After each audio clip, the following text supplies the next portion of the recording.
Buenos días con todos. Muchas gracias por estar acá con nosotros un día más, viviendo el duelo gestacional o perinatal. Si estás aquí, te agradezco por estar acá. Sé que no es fácil, pero juntos a los profesionales y como tribu podemos salir adelante de una manera sana. Bueno, sin más, estamos aquí con Paula Yepes. Paula Yepes es madre de Aitana.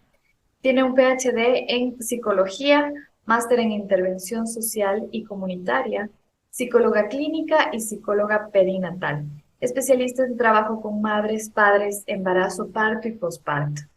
Bienvenida, Paula. Muchas gracias nuevamente por estar acá. Muchísimas gracias, Estefanía. Gracias por la invitación. Muchas gracias. Bueno, el tema de hoy vamos a conversar acerca de la ayuda psicológica que se necesita. Entonces, partiendo de esto, no es fácil como madre o como padres después de vivir el fallecimiento del bebé, indistintamente de la etapa de gestación o si nació, no es fácil abrirnos para pedir ayuda, pero sé que necesitamos pedir ayuda. Entonces, ¿cómo interviene? ¿Cuál es este papel, no es cierto? ¿Cómo el papel de la terapia psicológica influye en el proceso de duelo gestacional? Sí, a ver, yo creo que es una pregunta muy importante porque efectivamente los psicólogos, psicólogas perinatales con esta experticia, creo que somos quienes debemos acudir a este llamado, no necesariamente solo a partir de la demanda de la madre, porque a veces la madre no se siente en condiciones de poder ser quien solicite este apoyo, sino a veces son familiares o el entorno más cercano, por ejemplo, el padre, la pareja, ¿cierto? Que puede visibilizar que hay una situación que deben trabajar, que deben elaborar. Entonces, realmente la función del psicólogo perinatal está desde el nacimiento de madres y padres con su hijo vivo o no. Entonces, es súper importante saber que la psicología está desde ese lugar, desde ese momento. Es decir, la psicología está en todo momento, eh, desde el nacimiento, ¿cierto? O sea, desde la concepción inclusive. Entonces, este apoyo psicológico que se debe recibir realmente debe ser desde tus primeros momentos, porque esto inclusive desde los momentos que puede ocurrir casos en los que este duelo puede ser un duelo anticipado, es decir, una persona que pueda conocer que su bebé tiene alguna anomalía congénita y desde ese momento puede empezar a elaborar ese duelo. Entonces, la necesidad del profesional va a depender de la situación de cada persona, pero efectivamente tiene que ver con todo este proceso perinatal, ¿cierto? Desde la concepción, etcétera. En los momentos específicamente del duelo, creo que primero es importante que el especialista tenga esta formación. El especialista en psicología debe tener una formación en psicología perinatal y además debe tener una formación en duelo perinatal, porque el duelo perinatal es un duelo muy particular, es decir, no es un duelo como cualquier otras pérdidas que podemos tener nosotros, sean físicas o no, digámoslo así, sino es un duelo muy específico que inclusive culturalmente todavía no tiene un nombre, es un nombre específico al ser nombrado como quedarse huérfano, como etcétera, ¿cierto? O sea, no tiene una denominación y justamente por eso es que es súper importante que el especialista sepa de esto. Y lo digo porque efectivamente tenemos a muchos profesionales que son muy buenos en el campo de la psicología clínica, pero que no son especialistas en esta área y eso puede producir un daño. Es decir, puede ser un daño sin tener la intención de hacer daño. Eh, yo creo que si es que se atiende en las etapas más tempranas, es mucho más fácil que este duelo se vaya trabajando. No digo elaborando ni superando, sino trabajando en conjunto con la pareja, con los padres, desde un inicio, versus si es que, por ejemplo, se deja pasar unos 6 meses o un año, que ya esta situación a veces puede haber llegado a situaciones patológicas, como una depresión, como una ansiedad, que ya son más difíciles de tratar solo con una terapia psicológica, sino ya necesitan el acompañamiento de psiquiatría, de psicofármacos. Entonces creo que es muy importante que se atienda lo más pronto posible y que el profesional en salud deba tener esta sensibilidad hacia ese tema. Creo que es muy importante y creo que hace la diferencia frente a las atenciones que se puede recibir. Entonces, la influencia es muy grande realmente de la atención terapéutica. Claro, como tú hablabas, Paula, para no pasar, ¿no es cierto? Para no dejar alargar este tema y que se vuelva eh, algo más crónico o patológico, ¿desde qué tiempo es prudente solicitar ayuda psicológica después de la muerte de mi bebé? Principalmente creo que, por ejemplo, desde los primeros momentos, como te digo, siempre es importante ver la causa exacta, es decir, si es que es una cuestión congénita, si es que yo sé, por ejemplo, que si mi bebé va a venir con alguna anomalía que no necesariamente le va a producir la muerte física, pero que yo voy a cuidar o voy a parir un niño que tiene algún tipo de discapacidad, también es otro tipo de duelo, que si es que yo he decidido también no tener ese niño es otro tipo de duelo y que si es que yo no tengo ni idea y esto ocurre, también es otro tipo de duelo. Entonces, creo que es importante estar ahí y creo que uno de los momentos cruciales en donde un psicoterapeuta debe estar acompañando a la madre es en decisiones importantes como por ejemplo la lactancia. Es una decisión súper importante en la que debe estar acompañado por un conocimiento y que no solo el profesional médico o de enfermería debe informar, sino también el profesional en salud mental, es decir, el psicólogo o psicóloga debe informar que inclusive en algunas mujeres resulta terapéutico el seguir teniendo bancos de leche y donando esa leche. Resulta eso terapéutico para algunas mujeres. Como una manera de honrar la memoria de Exacto. Exacto, y dar a un niño que, por ejemplo, no puede tener ese lujo, o sea, no puede tener una madre que produzca esa leche. Y eso puede ser elaborador, es decir, puede ser sanador también. claro, por supuesto. Ujú. Entonces, esos momentos, por ejemplo, son cruciales, ¿no? Entonces, yo diría que el psicólogo debe estar inclusive antes de que salgan de la clínica, antes de que salgan del espacio médico, pues ya debemos tener un contacto primero con el psicólogo, que sea en un espacio confidencial, que sea un espacio confiable, inclusive en acompañamiento multidisciplinario con los médicos. Es decir, a veces ese tacto que un médico, no siempre, no en todos los casos, no hay que generalizar, pero carece, pues ese tacto puede tener el psicólogo y traducir a unos términos más sensibles información que un médico o que una enfermera no lo pueden hacer en ese momento, porque se ha demostrado científicamente también que muchos médicos y enfermeras que atienden este tipo de casos también están sufriendo.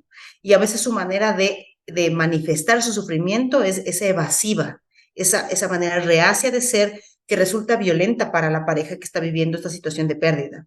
Entonces, creo que podría estar en esos primeros momentos, ya marcaría una gran diferencia este acompañamiento, que no es necesariamente una psicoterapia, pero es un acompañamiento inclusive psicoeducativo que puede dar un psicólogo ya en los primeros momentos de conocer esta noticia. Claro, que cuán importante es poder educar al personal médico, no solo los psicólogos, sino al personal médico para que la noticia tenga un filtro y ese filtro sea como adaptado para la situación. Porque es Ujú, difícil o es diferente un duelo que ya sabes que el abuelo se va a fallecer o alguien con alguna enfermedad va a fallecer, tú te preparas. Pero estos duelos gestacionales, perinatales o neonatales no vienen con eso. Son muy pocos los casos que se tiene alguna o mayor información de decir, viene mi bebé con alguna patología, como lo decías, ujú, o viene, o ya no hay latido, ¿no? La famosa palabra no hay latido, y mi bebé falleció. ujú. Entonces, son diferentes duelos que se tienen que tratar totalmente diferente. ¿Cómo podríamos nosotros entender cuáles serían otros tipos de tratamiento aparte del psicológico, Ujú, ¿cierto? Que podríamos nosotros ofrecer a los padres que ujú. están teniendo esta noticia y comenzando a vivir el duelo. Ujú. Efectivamente, todos los casos que tú nombras son casos reales, son ejemplos cotidianos, digamos, y bastante comunes que ocurren dentro de nuestros entornos y en el entorno mundial. Y creo que una de las cuestiones muy importantes de esta capacitación que tú comentabas del personal de salud, por un lado, el hecho de, por ejemplo, hacerse presentes los profesionales dentro de la habitación cuando están ahí, el preguntar ¿y cómo están? ¿Cómo se encuentran? Solo una frase es una pregunta tan básica como he entrado un montón de veces aquí a esta habitación a curarte, a darte medicación y a preguntarte, ¿y cómo estás? ¿no? Esa pregunta así tan empática puede hacer una diferencia. Es decir, esta enfermera está aquí no solo para impartirme medicina, sino me está cuidando, está pendiente de mí, está pendiente de mi bienestar, ¿no? No Creo que se eso es preocupa de importante. más. No se preocupa. Exactamente, exactamente. El hecho de que muchos hospitales, por ejemplo, ya de algunos otros países, podamos ver que las salas, las habitaciones en donde ha habido una pérdida neonatal, gestacional o perinatal, hay un aviso afuera de la puerta para que el personal de salud sepa que ahí hay una pareja que ha perdido un niño, hace una diferencia a las preguntas que tú puedes hacer normalmente, cotidianamente, etcétera. Además, cuidar el lenguaje y el tono de voz con el que nos referimos al bebé que ha fallecido. Esto es importantísimo, es decir, no, saber que es un sujeto que existe, o sea, es un sujeto que existió, que tiene una carga emocional, que es un ser humano, es decir, todas esas connotaciones creo que le dan un valor y un lugar que los padres luego, cuando se trabaja posteriormente en investigaciones, se ve que hay una gran evidencia de que eso ha marcado una diferencia, es decir, recuerdan el tono de voz de la enfermera, recuerdan que les preguntó, recuerdan cómo se refería a su hijo, a su hija. Y esto marca también una diferencia para poder elaborar, ¿no? Elaborar esta situación. Creo que también es importante a veces quitarse también esta poca sensibilidad que se tiene en los profesionales de salud, médicos, enfermeras, inclusive psicólogos y psicólogas, como este traje de experto, ¿no? Como yo soy el experto, lo voy a explicar esto lo más científico posible para desapegarme de usted emocionalmente, porque como es una cosa tan dura en la que yo tampoco me quiero meter, pero creo que es necesario a veces quitarse el mandil blanco, a veces quitarse ese traje de experto para poder tener empatía, empatía frente a la situación, porque no es una situación fácil para nadie del entorno. Entonces creo que el médico debe tener como una actitud también de orientada al bienestar, o sea, el profesional debe tener una actitud que pueda ser reparadora inclusive en sí mismo, es decir, mira, siento mucho lo que te ha ocurrido. Solo el decir estas situaciones en lugar de alejarme completamente de este malestar, de este dolor, hace que tú tengas una diferencia y que inclusive puedas volver a ese ginecólogo en otro momento, versus ginecólogo al que no le quieras volver a ver porque le asocies con esta situación violenta que estás viviendo. Es decir, no solo me pasa esto, sino además me trata mal. O sea, además de que estoy viviendo esa situación, tiene una situación como reacia hacia mí, muy seca, muy fría, ¿cierto? Entonces, creo que quitarse ese traje de experto es importante. También reforzar las fortalezas que tienen las familias. El decir, mira, qué bonito que has estado acompañada todo este tiempo, qué bueno que se sientan en confianza con otras personas, qué fuertes están siendo frente a esa situación, o mira, qué maravilloso haber escuchado esas palabras que tuviste en tal momento, como dar estas retroalimentaciones positivas creo que también es importante, no dejar pasar esos momentos. Ujú. Además, creo que también de los cuidados o de las cuestiones que pasa también es que hay muy poco autocuidado también de los profesionales que atienden estas temáticas. Eh, Como tú bien lo dices, no es un fallecimiento inclusive planificado como hay en otros lugares de cuidados paliativos, entonces sabemos que esto probablemente va a pasar, lo más seguro es que ocurra la muerte. Estas situaciones en muchas ocasiones son noticias inesperadas, ¿cierto? Y son inesperadas para todo el entorno, ¿no? Entonces, al ser inesperadas, pues tampoco los profesionales saben cómo reaccionar. Y luego han comentado estas situaciones también de malestar que sufren ellos por no haber podido ni siquiera hablarlo, o sea, ni siquiera ponerlo en palabras, ellos tampoco. Entonces, creo que esa última parte también es importante y todos estos otros espacios que te he nombrado ahora, desde la habitación, desde el momento de dar la noticia, que no esté solo el médico, que esté otras personas también ahí. Todo eso hace una diferencia abismal de una persona sentirse con un trato humanizado frente a la muerte versus sentirse, como tú decías, un número más de una situación que ha pasado, ¿no? Claro, entonces el tema es poder ser más humano, Ujú, no tan cruel, ¿no es cierto? El personal médico puede comenzar a tener estas capacitaciones más humanizadas para ujú. que sea más digerible esta notificación y el proceso mental que los padres sufrimos sea más llevadero, o sea, que no sea un shock eh, que cueste volver a la realidad, porque tienes que recolocar a tu hijo.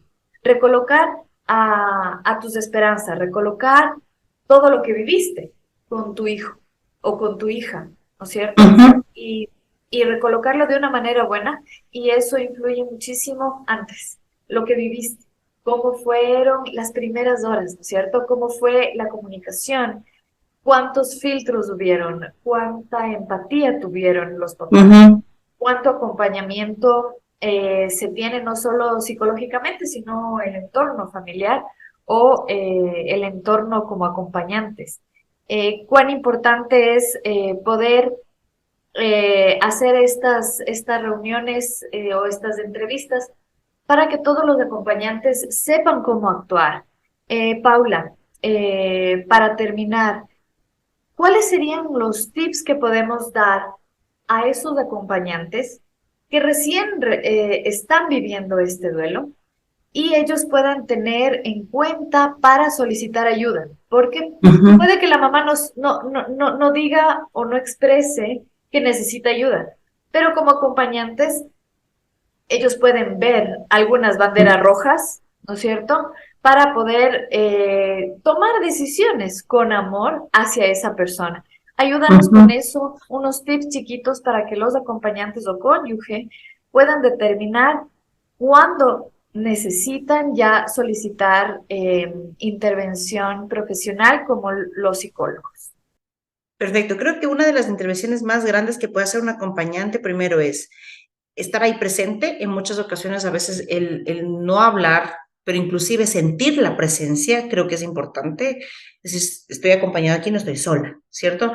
Y saber que tiene muchos derechos, que la persona los padres que viven esta experiencia de duelo tienen derechos sobre su hijo, sobre los recuerdos que pueden guardar con su hijo. Sabemos que ahora hay todo este tema de la caja de recuerdos, inclusive hay fotógrafos neonatales, de duelo perinatal, y que pueden asistir a ese espacio para poder registrar estos momentos que van a ser únicos, como en el de todos los padres, o sea, momentos únicos en el sentido de que efectivamente no van a volver a vivenciarse. Y creo que a veces la madre obviamente no puede pensar en esas alternativas, pero un acompañante sí puede pensar en esas alternativas de, mira, conozco sobre esto, qué tal si hacemos esto, qué tal si hacemos este pequeño ritual aquí de esta caja, el cordón umbilical, la placenta, varias cuestiones que se pueden mantener, que pueden mantener este recuerdo inclusive, y que creo que el acompañante está en capacidad de poder eso. Encargarse de todo lo administrativo también es importantísimo, es decir, cédulas, documentos que llenar, que parecen unas cosas superficiales, pero tú en ese momento no puedes con esa situación, entonces necesitas que alguien acompañe esos procesos administrativos también del hospital. El hospital también debe entender que eso no es la prioridad. Entonces creo que también es importante por el lado del sistema de salud también entender que esta situación es compleja y que no requiere los mismos tiempos que en otros partos, por ejemplo, o en otros espacios de nacimiento de niños o niñas. Y creo que también el acompañante está en capacidad también de retroalimentar a esa madre y ese padre que han perdido a este niño. Es decir, si le mira, he visto que lo has hecho muy bien en estas cosas, pero hay cosas que yo veo que estás mal. O sea, que estás mal en el sentido emocional, no estás todavía, eh, yo veo que estás sufriendo mucho. Creo que es importante que haya un espacio de escucha. Inclusive pueden llamar, como te decía, a estos profesionales para que acompañen esas decisiones de la lactancia, que hay un profesional, un psicólogo perinatal experto y que diga, mira, se puede hacer esto, esto, esto, con tu placenta se puede hacer esto, esto, esto, eh, y que te expliquen, que te den esa información y que tú ahí al lado de esa persona, si esta persona no estuvo escuchando con la atención debida, pues luego seas capaz de repetir esta información. Lo que yo entendí es de esto, qué decisión quieres tomar, yo voy a estar aquí a tu lado en la decisión que tú tomes, voy a respetar la decisión que tú quieras. Siempre vas a estar conmigo aquí en este acompañamiento y creo que en esas ocasiones no siempre es el padre, a veces el padre también está en una situación muy dolorosa, muy compleja, muy difícil, a veces es la madre por ejemplo, la madre de la persona que ha perdido el niño, la niña, la suegra, los hermanos, una persona de confianza con la que yo pueda, o sea, sepa que puedo tener todo este tipo de exteriorizaciones y decisiones, ¿no? Entonces, creo que podría ser estos acompañamientos y luego la retroalimentación es muy importante, así que este acompañante sepa decir también, mira, creo que es momento de buscar un profesional que te apoye, porque creo que es importante trabajarlo de otra forma, inclusive con ayudar a investigar qué profesionales serían los más aptos también es una gran ayuda, ¿no? Y decir, mira, conozco de estos, ¿qué te parece si es que vamos a estos, asistimos a estos? Hay muchos grupos de apoyo también. Bueno, en nuestro país no hay tantos, justamente, pero en otros países es un referente los grupos de apoyo y creo que eso se ha comprobado que más eficaz que el trabajo inclusive terapéutico, individual, tiene el trabajo en estos grupos de apoyo, en donde yo sé que hay otros padres que han vivido situaciones similares y sé que hay gente de confianza con la que puedo compartir esto. Entonces, lo que hace Fundación Nicolás realmente es espectacular y de felicitar porque esta generación de nuevos espacios que no se han generado anteriormente, de discutir sobre este tema, de hablar sobre este tema, de reunir a personas en torno a este tema, creo que es un paso gigante en nuestro entorno, en nuestro entorno en general. Muchas gracias, Paula, por aportar, por tu valioso conocimiento, por tu valioso profesionalismo a la fundación. Nosotros, por experiencia propia, creamos la fundación. No fue algo al azar, fue algo con propósito y estamos aquí justamente para sanar, para poder evolucionar como personas. Más bien te agradezco muchísimo por esta intervención valiosísima. Sé que no va a ser la última, así que espero poder tenerte con nosotros mucho más tiempo. Muchísimas gracias a Seguro que ustedes sí. por estar aquí con nosotros. No se olviden de poder seguirnos. La entrevista completa va a estar en el canal de la Fundación, en YouTube y en todas las redes sociales, incluyendo Twitter, estamos como Fundación Nicolás. Nuestra página de internet es fundacionnicolás.org. Estamos creando justamente los grupos de apoyo, esos grupos tan necesarios. La próxima reunión va a ser el 31 de julio.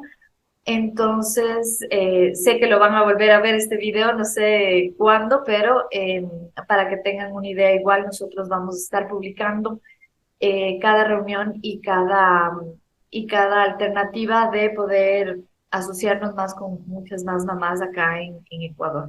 Muchísimas gracias nuevamente, Paula, por estar aquí y gracias a ustedes por vernos. Muchas gracias, Estefanía. Un buen día. Chao. Chao, gracias.